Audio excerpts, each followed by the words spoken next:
बहुत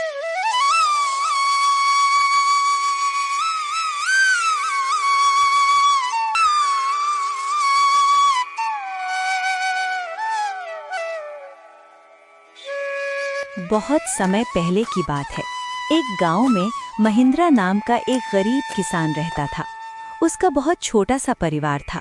उसके परिवार में एकमात्र उसकी बेटी थी जिसका नाम रानी था।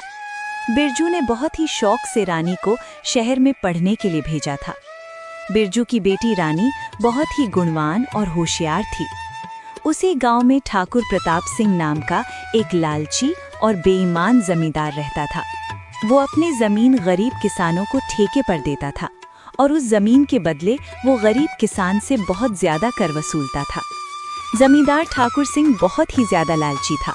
वो गरीब किसानों को बहला फुसलाकर पहले तो अपनी जमीन ठेके पर देता और बाद में किसानों से ही शर्त रख देता था। इन गरीब किसानों की भी क्या जिंदगी है। बस 2 वक्त की रोटी के लिए दिन भर काम करते रहते हैं और पूरी जिंदगी 2 वक्त की रोटी के लिए तरसते रहते हैं। और मुझे देखो, मैं बस इन्हें आदेश देता हूँ और समय आने पर सारी फसल हमारे गोदामों में भर जाती है और ये गरीब किसान हमारे आगे जी हुजूरी करते रहते हैं और हमारे सारा काम करते रहते हैं। इसे कहते हैं दिमाग हो तो ठाकुर सिंह के जैसा, वरना ना हो। हाँ मालिक, आप तो यहाँ के जमींदार हैं और किसानों को अपनी मुट्ठी में रखते हैं। इनको कैसे इस्तेमाल करना है यह भली भांति जानते हो। मालिक, यहाँ क्या, अगल बगल की और भी गांव पर आप ही का राज्य है। आपकी मर्जी के बिना तो एक पत्ता भी नहीं हिलता। इसीलिए तो मैं यहाँ का राजा हूँ। मैं इन बेवकूफ किसानों को ऐसी ऐसी शर्त पर जमीन उधार दे रखी है कि मेहनत ये करते हैं और फसल में अपनी मुट्ठी में कर लेता हूँ। आखिर इनकी औकात ही क्या है मेरे सामने। जमींदार अपने नौकर से ये सब बातें कर ही रहा होता है, तभी उसके पास एक महिंद्रा नाम का एक गरीब किसान आता है जो बहुत दुखी और परेशान होता है।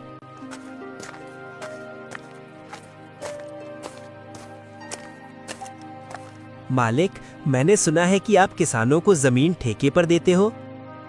अरे हाँ भाई, तुमने बिल्कुल ठीक सुना है। मैं अपनी जमीन किसानों को ठेके पर देता हूँ। मालिक, आप मुझे भी अपनी जमीन ठेके पर दे दीजिए। मैं भी आपकी जमीन पर 1 साल के लिए ठेके पर काम करना चाहता हूँ। मेरा नाम महेंद्र है और मैं पास के ही गांव रामपुर में रहता हूँ। अच्छा ठीक है महेंद्र, मैं तुम्हें अपनी जमीन ठेके पर दे दूंगा, लेकिन मैं अपनी जमीन ठेके पर देने पहले कुछ शर्त रखता हूँ, ठीक है? ठीक है मालिक, मैं आपकी शर्त मानने के लिए तैयार हूँ। बताइए आपकी क्या शर्त है? शर्त यह है कि तुम्हें मेरी जमीन पर काम करना होगा और 1 साल के बाद उस जमीन पर जो भी फसल उगेगी उसका आधा हिस्सा तुम्हारा होगा और आधा हिस्सा मेरा होगा। जी ठीक है मालिक, मुझे आपकी शर्त मंजूर है। जमींदार से जमीन की कागजी कार्रवाई करने के बाद महिंद्र अपने घर चला जाता है।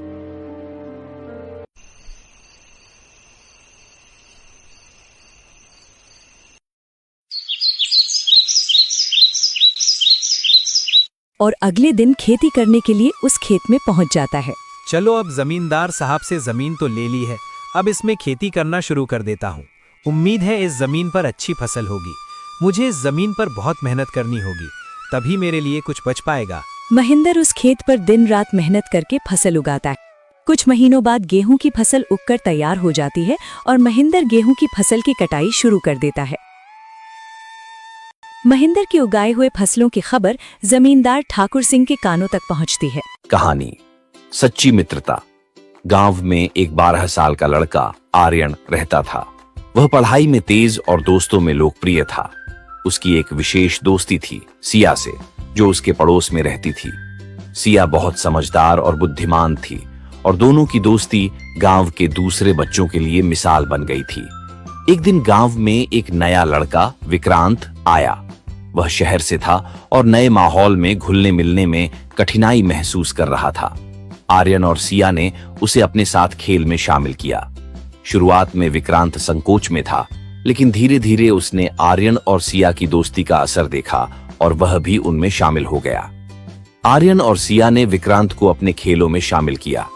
तीनों ने मिलकर खेलना शुरू किया और विक्रांत की मुस्कान वापस लौटने लगी। तीनों का समय हंसी मजाक में बीतने लगा। विक्रांत ने आर्यन और सिया को अपने शहरी जीवन के बारे में बताया, जिससे उनकी दोस्ती और मजबूत हुई।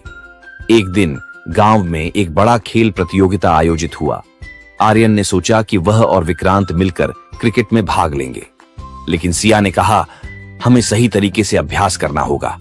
उन्होंने कई दिन तक अभ्यास किया। प्रतियोगिता के दिन आर्यन और विक्रांत ने पूरी मेहनत की, लेकिन मैच हार गए। आर्यन निराश हुआ, लेकिन सिया ने उसे समझाया, जीत और हार दोनों जीवन का हिस्सा हैं। महत्वपूर्ण है कि हमने साथ में खेला और कोशिश की। कुछ समय बाद विक्रांत ने गांव में एक समस्या देखी। गांव के बच्चे अक्सर पढ़ाई में कमजोर थे। विक्रांत ने आर्यन और सिया से कहा, हमें कुछ करना चाहिए। उन्होंने एक अध्ययन समूह बनाया जिसमें वे बच्चों को पढ़ाने लगे। धीरे धीरे गांव के बच्चे पढ़ाई में अच्छा करने लगे। सभी ने उनकी मेहनत की सराहना की। यह देखकर विक्रांत को खुशी हुई और उसने महसूस किया कि सच्ची मित्रता न केवल अपने लिए बल्कि दूसरों के लिए भी होती है। एक दिन गांव में एक त्योहार आया। सभी बच्चे मिलकर तैयारी कर रहे थे। विक्रांत को एक ऐसा काम सौंपा गया जो बहुत मुश्किल था। उसे एक नृत्य प्रदर्शन का नेतृत्व करना था, लेकिन कुछ दिन पहले विक्रांत बीमार पड़ गया। आर्यन और सिया ने विक्रांत का ख्याल रखा। वे न केवल उसकी मदद करते रहे, बल्कि उन्होंने नृत्य की भी पूरी तैयारी की। जब त्योहार का दिन आया, विक्रांत ने अपनी बीमारी के बावजूद प्रदर्शन में हिस्सा लिया। उन्होंने तीनों ने मिलकर शानदार प्रदर्शन किया और सबने उनकी सराहना की। इस अनुभव ने विक्रांत को सिखाया कि सच्ची मित्रता में एक दूसरे का सहारा देना कितना महत्वपूर्ण है। आर्यन और सिया ने उसे प्रेरित किया कि कठिनाइयों का सामना कैसे करना है। जैसे जैसे समय बीतता गया, आर्यन, सिया और विक्रांत ने मिलकर कई नई गतिविधियों की योजना बनाई। उन्होंने खेलों में भाग लिया, नाटक किए और समाज सेवा की। उनकी मित्रता और मजबूत हो गई थी। कुछ साल बाद जब सभी बड़े हो गए, आर्यन ने फैसला किया कि वह अपने गांव में एक स्कूल खोलेगा। सिया और विक्रांत ने उसका साथ देने का वादा किया। तीनों ने मिलकर एक नई शुरुआत की। वे समझ गए थे कि सच्ची मित्रता केवल साथ रहने में नहीं, बल्कि एक दूसरे का सहारा बनने में है। उन्होंने गांव के बच्चों के भविष्य के लिए एक मिसाल स्थापित की। इस कहानी से यह सीखने को मिलता है कि सच्ची मित्रता का मतलब केवल मजे करना नहीं है, बल्कि मुश्किल समय में एक दूसरे का साथ देना है। मित्रता में सहानुभूति, समझ और एक दूसरे की मदद की भावना होती है, जो जीवन को और भी खूबसूरत बनाती है। समूह लेकर रह गई। कोई चिट्ठी आई है, माँ जी तुमसे पढ़वाना चाहती है, बस इसलिए बुला रही हैं। मुंह टेढ़ा करके तनुजा मंजरी का मजाक बनाती हुए कहती है, अनपढ़ कहीं की। तनुजा का ऐसा बर्ताव देखकर बड़ी बहू बहुत दुखी होती है। तनुजा को अपनी पढ़ाई का घमंड इतना हो गया कि अब वो घर के कोई काम नहीं करती और अपनी जिठानी का मजाक बनाती रहती। तनुजा का ये बर्ताव अब उसकी सास को भी नजर आने लगा था। एक दिन शांति ने अपनी बड़ी बहू से कहा, मंजरी, तनुजा हर समय तुम्हारा मजाक उड़ाती है, तुम्हें गुस्सा नहीं आता क्या?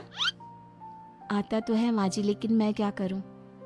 जब भी उसे कुछ बोलती हूँ वो और भी जली कटी बातें मुझे सुनाकर चली जाती है। मैं उसे अपनी छोटी बहन की तरह प्यार करती हूँ, लेकिन उसके दिल में मेरे लिए कोई इज्जत नहीं। बहू, तूने वो कहावत सुनी है, जुल्म करने वाले से ज्यादा जुल्म सहने वाला अपराधी होता है। मंजरी अपनी सास का इशारा समझ जाती है। वो अपनी देवरानी को सबक सिखाने की ठान लेती है और एक दिन शांति अपनी दोनों बहुओं के साथ बैठी थी तो शांति अपनी बड़ी बहू से पूछती है, अरे बहू, शाम होने को है, कुछ सोचा है क्या बनेगा खाने में? माँ जी, मेरे तो सर में बहुत दर्द है आज। मेरी प्यारी देवरानी ही कुछ अंग्रेजी खाना बनाकर खिलाएगी। सुना है पढ़े लिखे लोग अंग्रेजी खाना बहुत अच्छा बनाते हैं, क्यों तनुजा?